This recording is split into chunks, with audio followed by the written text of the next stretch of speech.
You ever notice how some people just can't mind their own business? No matter what you do, no matter how harmless it is, there's always someone watching, waiting to point a finger, waiting to tell you you're doing something wrong. That's what it feels like living under an HOA. Every single move you make, every choice you take, they've got their eyes on you. When I bought my lakeside property, I thought I was stepping into paradise. Crystal clear water, the kind that reflects. The sunset like liquid fire. Birds nesting in the trees. A gentle breeze that smelled like pine and wet earth. I wanted peace, solitude, and maybe a little fishing when I had the time. That's it. But peace is never what you get when there's an HOA involved. I didn't even build a house at first. No, I started with something simple. A dock. Just a plain wooden dock stretching 20 feet into the lake. Strong, sturdy, nothing flashy. Something where I could tie up my canoe, cast a line, or just sit with a cold drink and let the world drift by. But the moment the last nail went in, the trouble began. It started with letters. Thin, passive-aggressive envelopes slipped into my mailbox with words like violation, unapproved structure, and community standards. According to them, I hadn't gotten approval from the HOA to build my dock. Approval for a dock on my own property, extending into a lake that had been free and open for generations before they ever existed. At first, I ignored them. I figured it was just noise, the same way you might ignore a barking dog behind a fence. But they didn't stop. The letters kept coming. They threatened fines, daily fines. They said the dock would need to be removed immediately, or else I'd be in violation of the rules now. Here's the thing, when you push a man who just wants peace, you awaken something in him he didn't even know was there.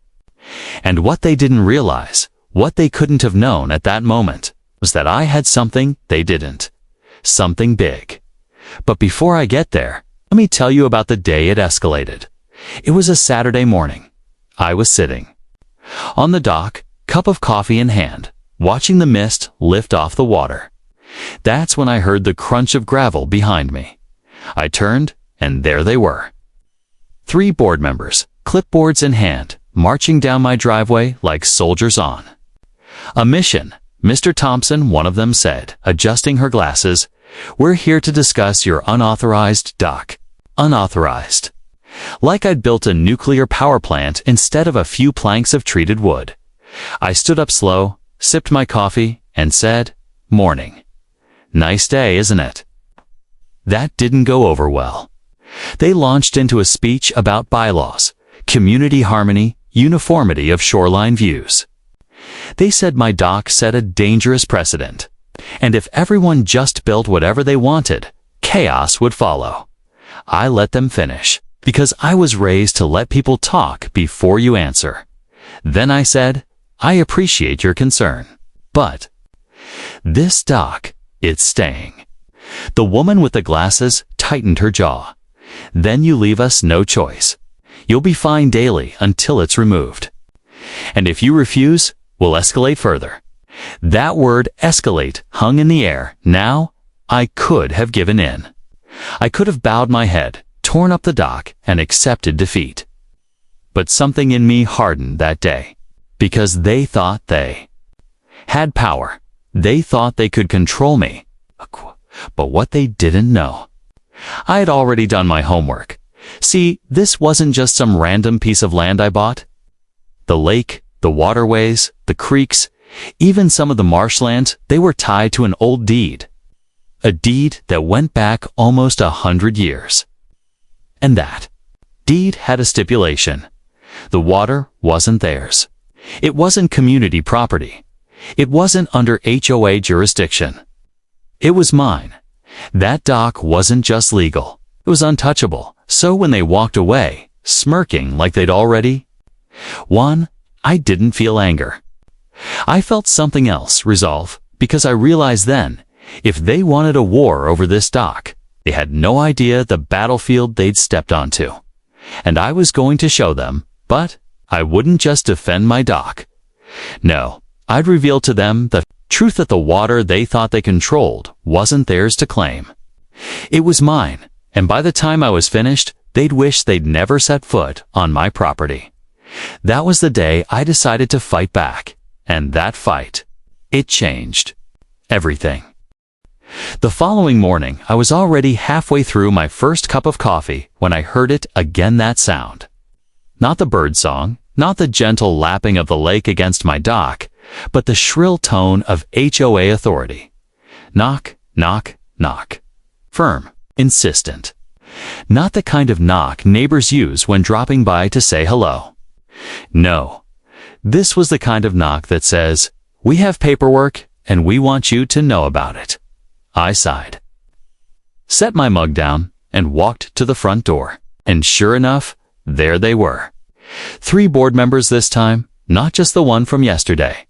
All standing there in their matching polos with the HOA logo stitched in gold, holding clipboards like they were weapons.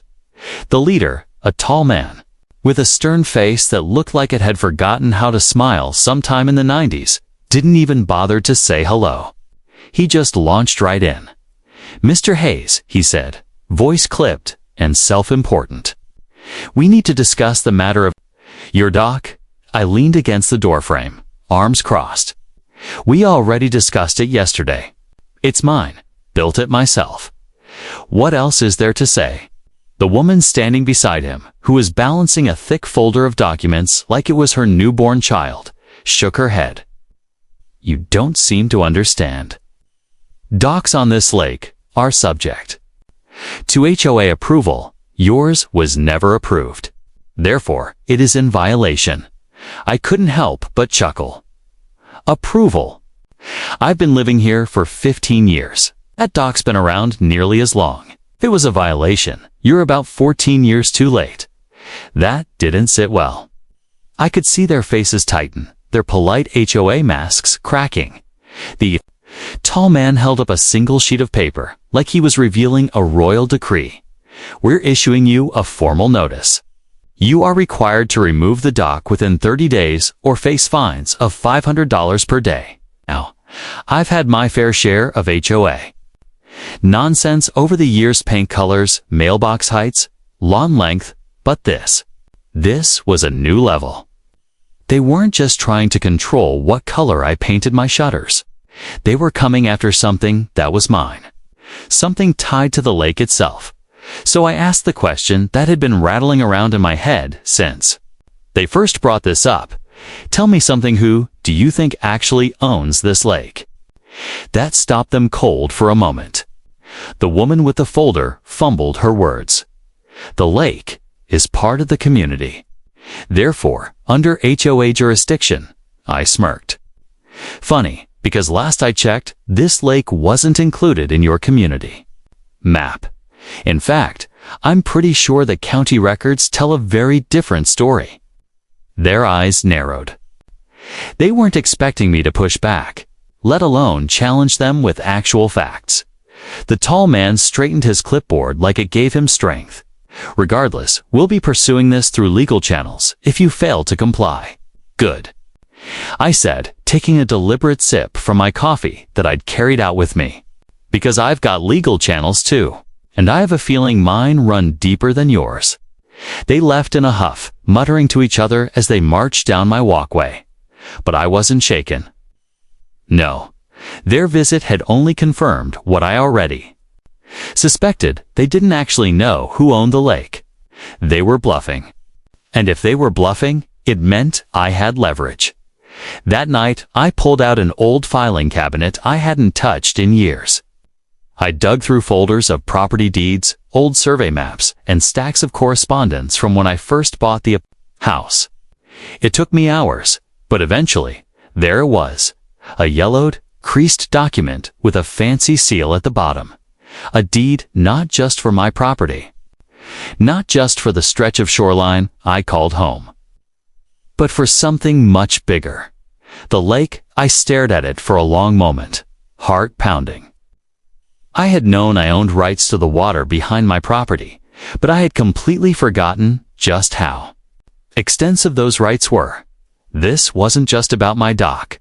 This was about the entire body of water, the streams feeding into it. And if the language in the deed was to be believed, even the small tributaries that branched out across the county. Every waterway connected to this lake technically fell under my ownership. Suddenly, their threats felt laughable. The HOA wasn't just barking up the wrong tree. They were standing at the edge of a forest they didn't even know I owned. The next day, I decided not to wait for them to come knocking again. I marched right into the HOA's monthly meeting. They held it in a stuffy little clubhouse near the community pool. And I walked in with my folder of documents like I was dropping a bomb. Every head turned as I entered. Some of the neighbors looked curious. Others looked wary. The board members, however, they looked furious. "What are you doing here, Mr. Hayes?" a tall man demanded from his spot at the head of the table. "Just thought I'd clear up." "Little confusion," I said, setting the deed down in the middle of the table. "You see, you've been threatening me over a dock that's on water you don't even own. This right here. This says the lake is mine. Every last inch of it. And not just the lake, the waterways that flow through half the county. Which means, technically, you're all guests. On my property." Gasps rippled through the room. Neighbors exchanged stunned looks. A few even smiled. The board members, though, they were pale, angry, and most importantly, speechless. I leaned in closer, my voice calm but firm. "So unless you want me to start charging you dock fees, I suggest you back off." Silence. It was the first time I'd ever seen the HOA, at a complete loss for words. But I knew this was only the beginning. Because if they wanted a fight, well, they had just picked one on water I controlled, and I had no intention of backing down. The weeks that followed the HOA's little visit to my dock were anything but quiet. It's funny how quickly word spreads in a small county. I had neighbors calling me, fishing buddies stopping me in the grocery store, and even the lady at the post office leaning over the counter just to ask, "So, is it true? You own all the waterways around here?" At first, I didn't know how to answer that. Not because I didn't know the truth, but because the truth felt surreal, even to me. I kept replaying those dusty old deed documents in my head, flipping through the yellowed pages late at night, looking at the surveyor's maps, the notary stamps, the signatures. It was all real. One family decision decades ago had left me in possession of something people fight tooth and nail for, even today, land with riparian rights so broad, so ironclad that it extended far beyond my little dock. But you'd be surprised how fast reality catches up to you when power shifts like that. The HOA wasn't done. They never are. You'd think after storming onto my dock and getting slapped down with proof that it was mine, they would have slunk back to their cul-de-sac and licked their wounds. But no, these folks doubled down. The first sign came in the form of a letter. Not the kind you get in your mailbox with a stamp. No, this one was slid under my door in the dead of night. Printed on that fancy HOA stationery with the gold embossed logo that looks more like a royal seal than a neighborhood association. The letter read, effective immediately. The dock in question is under review by the board for community violations. You are hereby ordered to remove or face legal consequences. I chuckled when I read it, but my wife, standing over my shoulder, didn't. "They're not letting this go," she said. She was right. The next day, I found 3 men in polo shirts and khakis board members. No doubt measuring my dock with little tape measures, scribbling notes on clipboards. When I asked what they were doing, one of them said, "Just assessing your violation." I nearly laughed in his face. Violation. Gentlemen, this dock isn't under your jurisdiction. If anything, you're trespassing. They didn't like that. They muttered something about community standards and scurried off. But that was just the beginning. See, what the HOA didn't realize was that their little war over my dock had stirred something much bigger. Other homeowners in the area, the ones tired of being told what color their shutters could be, or that their grass was 1 inch too tall, or that their kids' bikes couldn't sit in the driveway, started calling me. One guy, Roger, invited me over just to say, "Man, if you've got them running scared, we're behind you." People are sick of their nonsense. It wasn't long before I became something I never planned on being, the accidental leader of a movement. But the strangest twist came one evening when a man I'd never met knocked on my door. He was older, gray hair, weather-beaten face, the kind of guy who'd spent his life outdoors. He introduced himself as Henry, a retired county surveyor. He carried a folder thicker than a phone book. "I hear you've had some trouble with your dock," he said. "That's one way to put it," I replied. Henry laid the folder on my kitchen table, spread out a map that looked like it came from the early 1900s, and pointed to a series of shaded lines. "You don't just own your dock," he said. "You own the water rights tied to every stream, river, and tributary feeding into this lake.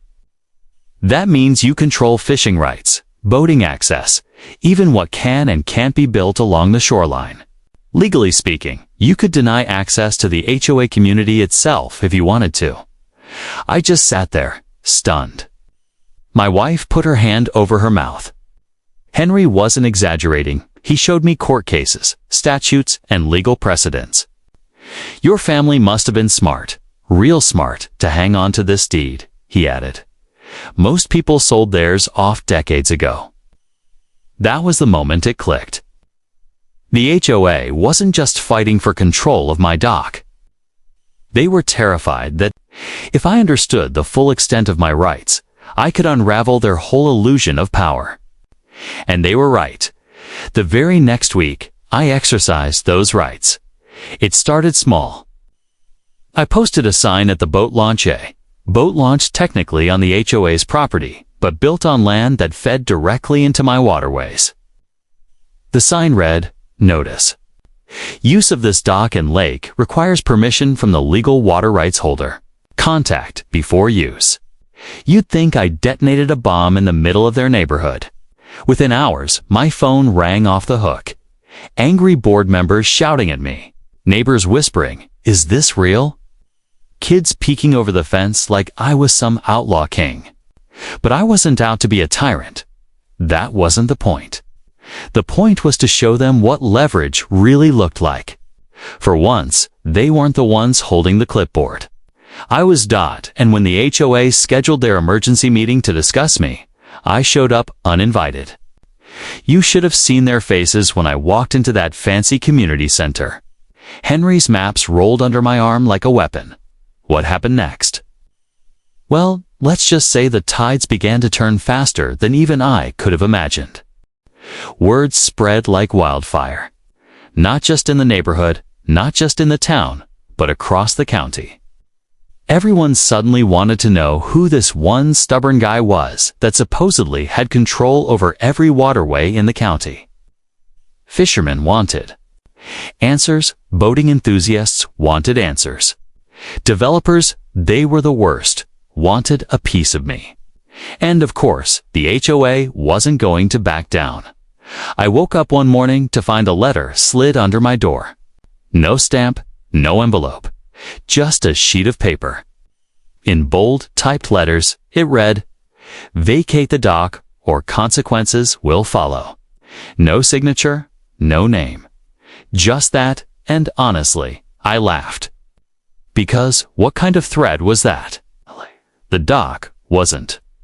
Some old rotten wood nailed together.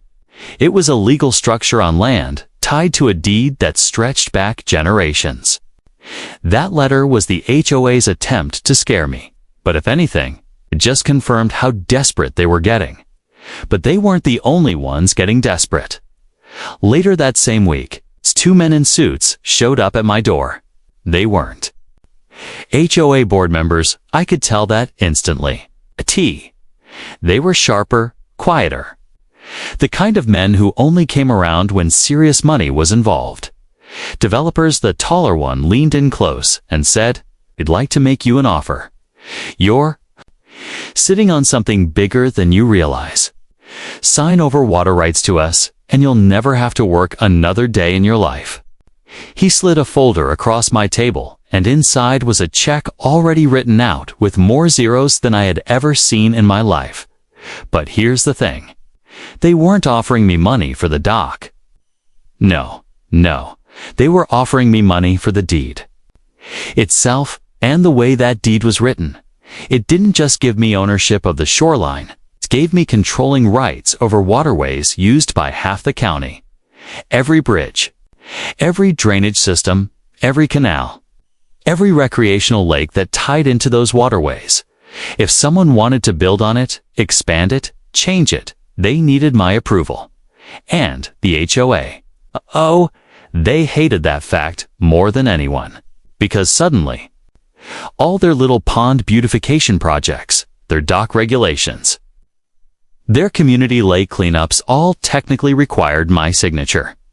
I told the developers no. Not because I didn't like money, I mean, who doesn't like money? But because I knew what they would do with it. They'd commercialize every inch of water in the county, privatize lakes that kids fished at, restrict access, pollute, dredge, drain, turn the entire natural beauty of our county into one massive development scheme. I wasn't going to let that happen.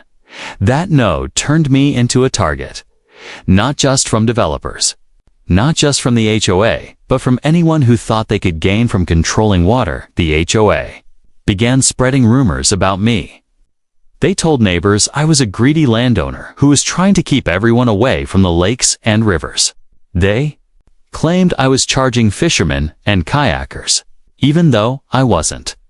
They even started handing out petitions, trying to gather signatures to strip me of my rights. Here's the thing though, the law was on my side. That deed was airtight. And the more they pushed, the more people began to realize I wasn't some villain. I was actually protecting them. When the HOA tried to ban families from using paddle boats on the community lake unless they paid a usage fee, who shut it down? Me. When they tried to stop kids from fishing off the pier, saying it was unsafe, I stepped in, and the county sheriff confirmed my rights. When they tried to get a construction permit to build a fancy gazebo on the shoreline, denied. It was like I suddenly had a superpower over them. Every time they tried to pull their usual tricks, I just waved that deed in their face, and the law backed me up. But then came the twist. One evening, I was going through old papers in my family's storage trunk, the same place where I had found the original deed on. I noticed something strange. There wasn't just one deed, there were two. One was the property deed I already knew about, but the other, 'twas older, almost brittle with age, and it mentioned something I hadn't even realized before. It wasn't just about controlling the waterways, it was about maintaining them, in legal terms. That meant I wasn't just the owner. I was also responsible. Flooding, erosion, water pollution, anything went wrong. Technically, it fell on me, and that realization hit me like a ton of bricks. Because suddenly, this wasn't just about fighting the HOA or standing my ground. This was about legacy. My family hadn't just passed down ownership, they had passed down duty. And I couldn't just laugh that off. The next morning, I looked out at the dock, the calm water stretching out into the distance, and I realized this wasn't a battle I chose, but it was one I had inherited. And if I didn't fight it the right way, not only would I lose everything, everyone else in this county would lose too. The HOA thought they had me cornered. The developers thought I was stubborn. But what they didn't know yet was that I had something even more powerful than a deed. I had history, and history was about to hit them like a tidal wave. The courtroom buzzed with anticipation as the HOA's lawyer shuffled his papers with a smug smile. Across from him, I sat calmly, hands folded, waiting for the storm to come. For months, the HOA had tried to strip me of my dock, fine me for unauthorized construction, and even seize control of the waterway behind my property. But today was different. Today, they didn't realize they had walked into a trap of their own making. When the judge entered, everyone rose. The gavel struck, sharp and commanding, and the HOA lawyer wasted no time. He strutted forward like he owned the place, painting a picture of me as some reckless, law-breaking homeowner who had built a dock where he didn't belong. He even brought photographs, community complaints, and citations. Every sentence dripped with arrogance. When it was my turn, I stood slowly, carrying with me a thick binder. I didn't raise my voice. I didn't need theatrics. I simply placed the binder on the judge's bench and flipped it open to a series of old, weathered maps. These, I said, are the original water rights deeds for this county, dating back over 100 years. The room fell silent. The HOA lawyer laughed, assuming it was a stunt. But I turned the pages, showing signatures, notarized stamps, and county seals. My great-grandfather, a visionary long before HOAs even existed, had secured ownership of every navigable waterway in this county when no one else thought it mattered. It wasn't just my dock, it was the river, the creeks, the streams, and every branch of water running through this entire community. The HOA president leaned forward in his chair, his face pale. He whispered something frantically to his lawyer, but it was too late. I handed the judge a letter from the county registrar, confirming that the water rights were still valid and that I was, by inheritance, the sole legal owner of them. The judge scanned the letter, adjusted his glasses, and raised his eyebrows. In other words, I said, locking eyes with the board members, the HOA doesn't control my dock. They don't control this water. I do. Which means, by law, every single homeowner in this county who uses these waterways, BIT for fishing, boating, or even irrigation, does so under my permission. The courtroom erupted in murmurs. The HOA lawyer stammered, tried to object, but the judge silenced him with a single strike of the gavel. Objection overruled. This deed is valid and enforceable. Case dismissed. The HOA board sat frozen. Their smug faces, once brimming with confidence, were now drained of all color. I didn't stop there. Walking out of the courthouse, reporters swarmed me. Word had already spread about the shocking revelation. Overnight, I wasn't just the guy with the dock, I was the man who held the rights to every waterway the HOA thought they controlled. When I returned home, my dock wasn't just a dock anymore. Neighbors came by, apologizing for siding with the HOA. They asked if I would still allow them to fish or kayak. I smiled and said, of course. The water's meant to be enjoyed, just not controlled by those who think they can bully everyone. And here's the twist. Not only did I keep my dock, but I also began renting waterway access for commercial use. Kayak companies, fishing tournaments, even film crews who wanted scenic river shots, they all needed permits. From me, the very man the HOA tried to find now controlled a revenue stream they couldn't touch. The HOA, they were humiliated. The president resigned within a month. Their legal bills drained their budget. And the community began to see them for what they really were, a power-hungry group who underestimated the wrong homeowner. As I stood at the edge of my dock one evening, the sun setting over the rippling water, I couldn't help but laugh. The HOA had come to take something from me, but in trying, they handed me the keys to everything they thought they ruled. Sometimes, the people who try hardest to control you end up digging their own downfall. My dock wasn't just a piece of wood on the water, was the doorway to a legacy my family had built long before HOAs even existed. The lesson? Never underestimate the quiet neighbor with the old paperwork. You never know what history they're sitting on and how it might change everything.